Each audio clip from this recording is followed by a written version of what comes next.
আজকে আমি একটা কাজের উদ্দেশ্যে বেরোলাম। অ্যাকচুয়ালি যাবো বড় বাজারে কিছু কাজ আছে, ওখানে মেটাবো। তারপর আমি যাবো একটা নতুন জায়গা ভিজিট করতে, সেখানে একটা জলের প্ল্যান্ট হবে। জায়গাটা খুব হাওড়ার কাছাকাছি। তো আমি বড় বাজার প্রায় ঢুকে গেলাম, গাড়িটা পার্কিং করব, কারণ গাড়িটা নিয়ে গঙ্গার ওই সাইডে যাওয়া টাফ হয়ে যাবে, জ্যাম হবে। তারপরে আমি গাড়িটা রেখে বাসে উঠলাম, পার্কিংয়ে দিয়ে বাসে উঠে গেলাম। বাসে থেকে হাওড়ার ওখানে নামবো, দেখি নতুন জায়গা কেমন লাগে। জায়গাটা দেখে এসেছি, এর আগে সার্ভে করলাম। এই যে দেখতে পাচ্ছেন, এটা হচ্ছে হাওড়া স্টেশন।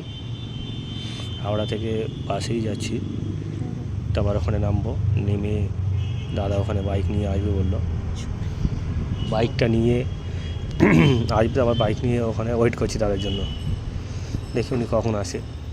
হ্যাঁ, এখানে ওয়েট করছি বাস থেকে নেমে, ময়দানের কাছাকাছি। তো দেখি দাদা কখন আসে, তারপরে জায়গাটা সার্ভে করবো। ওকে।